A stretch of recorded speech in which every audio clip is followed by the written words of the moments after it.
The 2020 Central and Eastern European Association for Mission Studies annual conference, Feeling Alive, Mission and Young People in Central and Eastern Europe, was held between the 18th and 21st of February at the Evangelical Theological Seminary in Osijek, Croatia.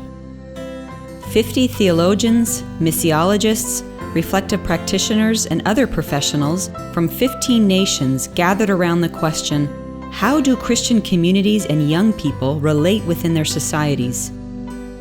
2 keynote presentations and 25 papers discussed ideas and projects, including research about the Net Generation, or Generation Z, born from the mid-90s, targeted by ideologies of different governmental and non-governmental organizations, and exposed to the consequences of changes in education and world politics.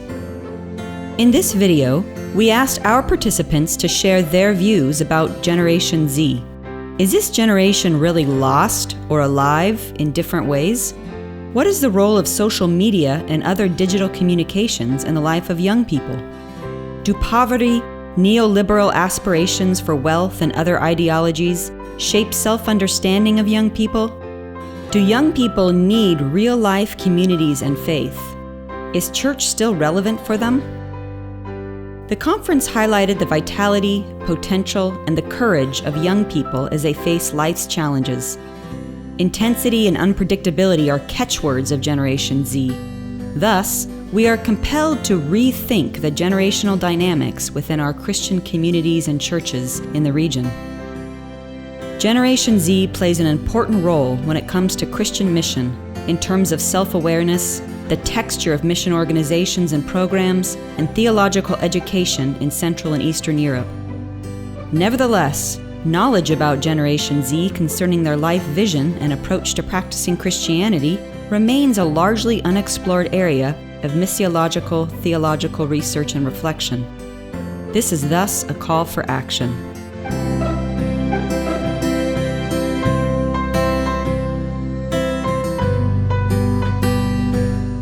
Faith is relevant for many things, and I think that faith, as I see it, can be helpful as a ground, as a base for knowing who you are as a child or as a teenager, and at the same time a base, a foundation for how to encounter the other.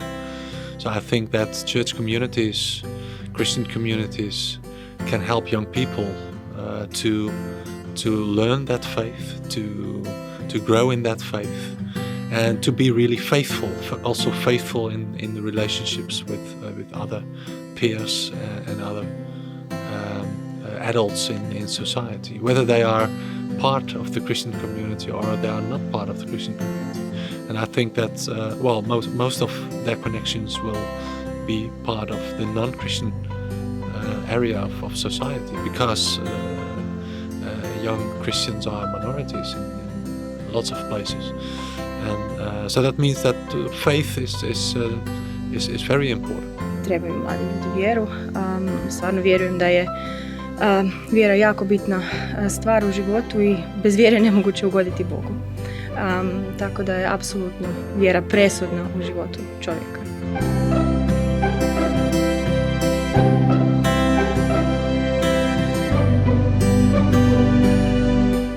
The kind of image of God they construct is influenced by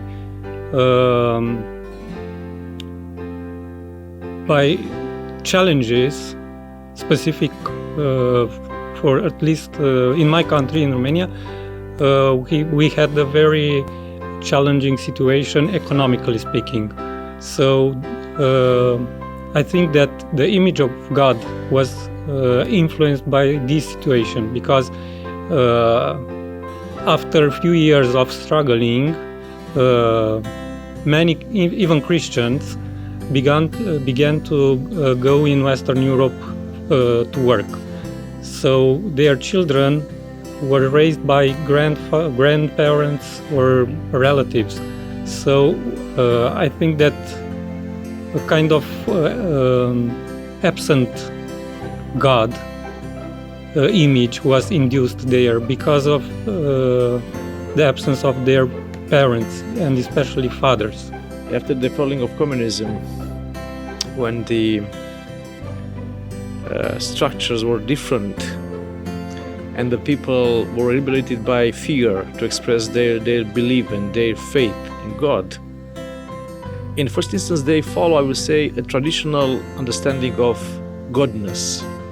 And nowadays, probably because of this era of communication, which is very, very open and very accessible for the young people, probably they change the concept of God, somehow influenced by the different understanding of divinity from different contexts. But still, I would say they try to assimilate different understanding of divinity with what is the traditional understanding of God in, say, Central and Eastern European context, probably. It is a mixed image. I think us young people often tend to leave dogmatics, classic church dogmatics. They often try to build something on their own. And the question is God the same God with the authority? Is he more a friend? I think a lot of it is also expressed in the worship of the young generation that likes that. It's very personal, intimate, but then also showing God as the one who is above all, is in control of everything. So I think that's kind of similar also to the global youth culture, Christian culture. According to my experience, I think there is quite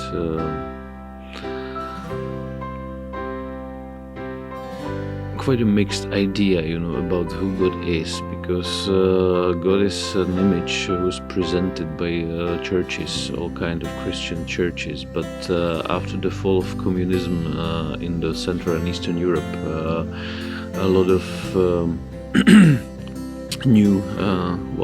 new religions came in, and the concept of God, which was traditionally associated with the God of Christianity, started to be more fluid. So we had some inputs from the East, Eastern religions. We had some inputs from Occidental, the new presence of Islam. We again started to think and perceive religious path associated with ancient European mysteries, or we can say even pagan religions or pre-Christian religions. So there was kind of a new age movement. So a lot of people started to search for Slavonic roots. So the Slavonic gods also came afore. And so on and so on. So I think the image of God is something what is fluid, something what this new generation perceives. But if you ask them to conceptualize, their responses usually vary a lot, and it depends. So I think it's very important to talk about the image of God. The dialogue is very important with the young generation, asking actually them the question, who's God for you?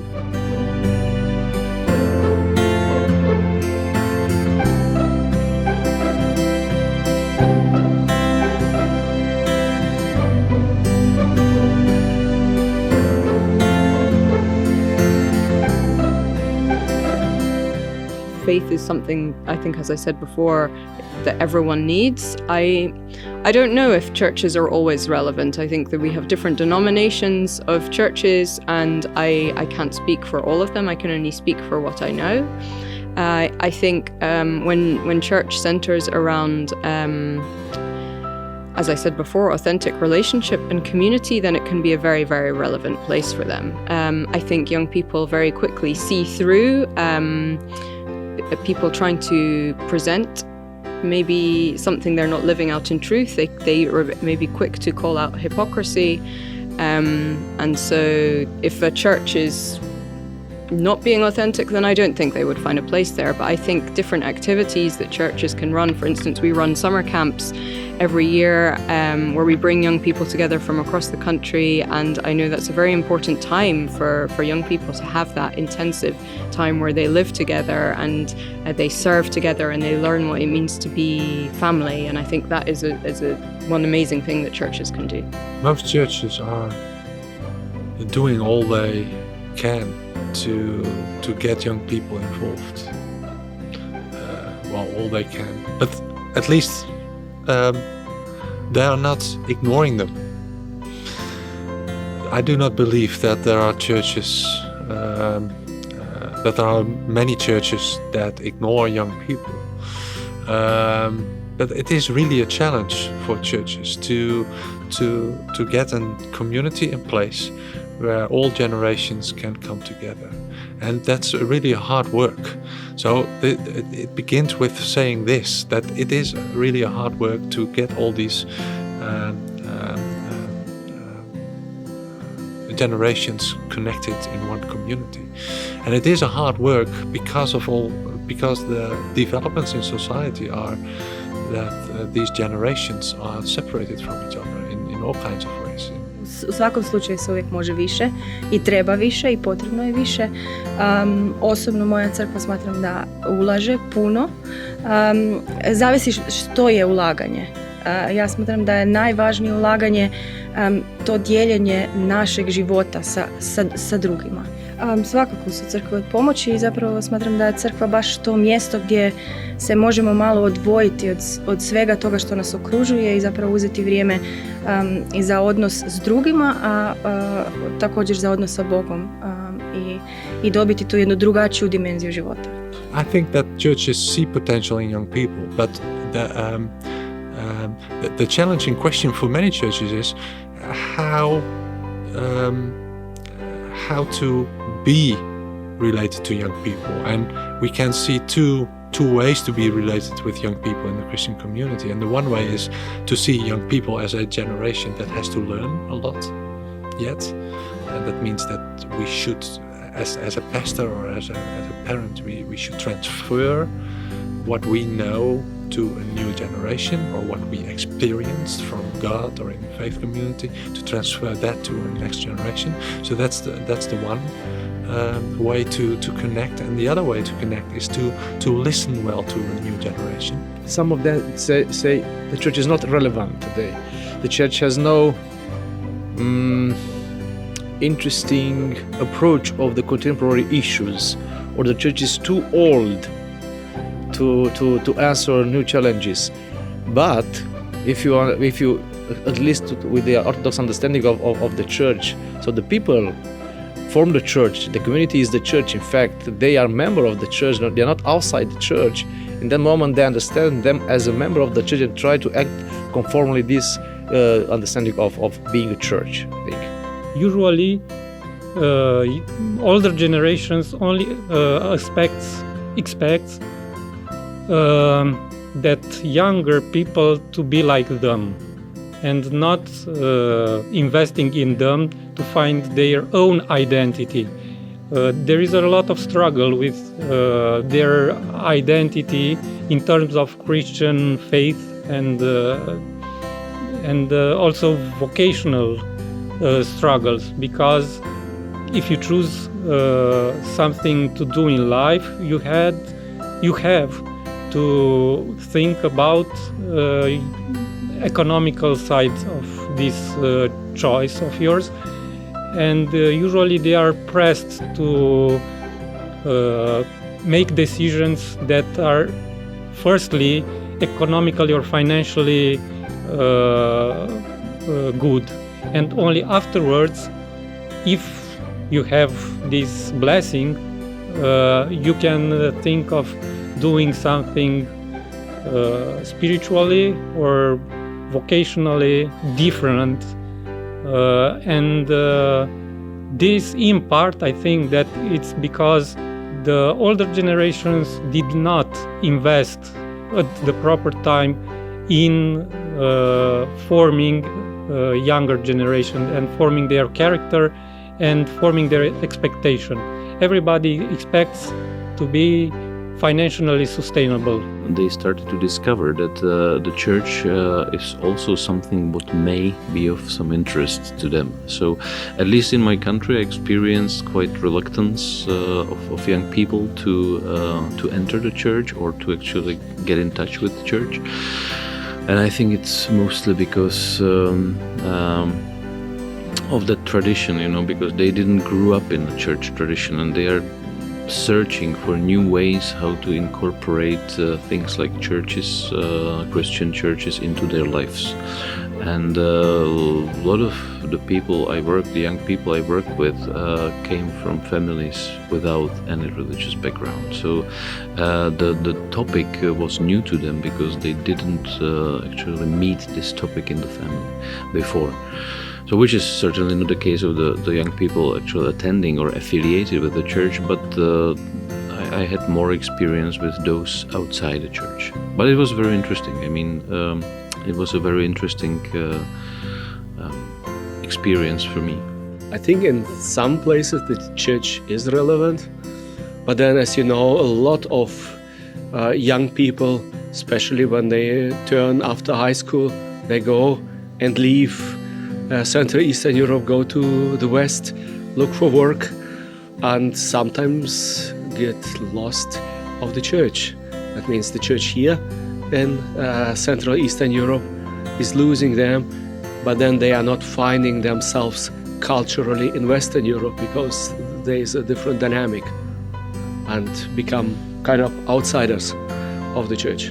If there is any one group, if there's any society, institution that in these ages of ours would help young people face the real challenges of the world, then it is the church institution.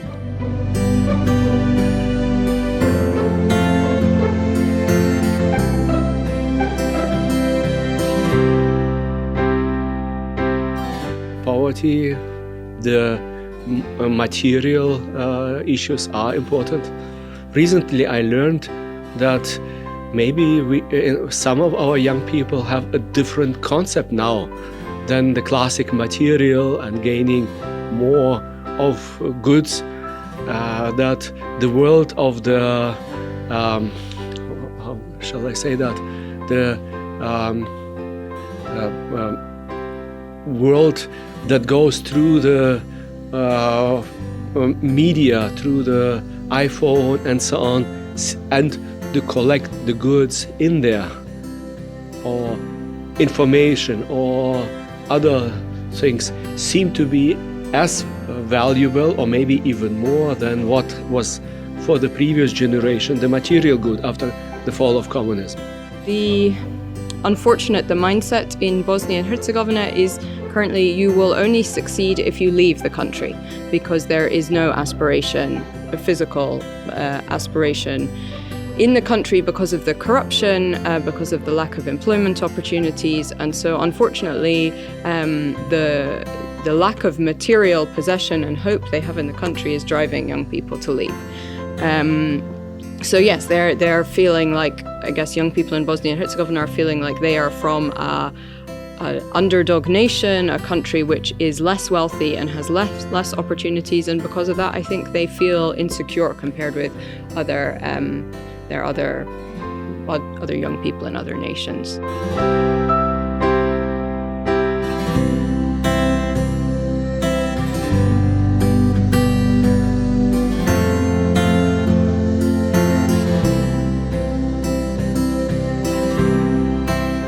Doing a little survey, you find most people spending the large part of their time on social media. To me, it plays a very large role in the life of young people in Ghana, and I believe in most parts of Africa. Indeed, it is prevalent. Africa is not left behind in the social media world. we are very much an active part of social media, and it defines the image, the identity of most young people in Africa. The struggle for wealth and power has always existed, and I think there is this drive in the world to succeed, and because of social media and the internet and worldwide news travel channels and YouTube and all of that, there is an increasing rise in the desire for fame. But I think that connects back to a deep-rooted desire that all of us have for significance and recognition and desire to be known and that people will see us.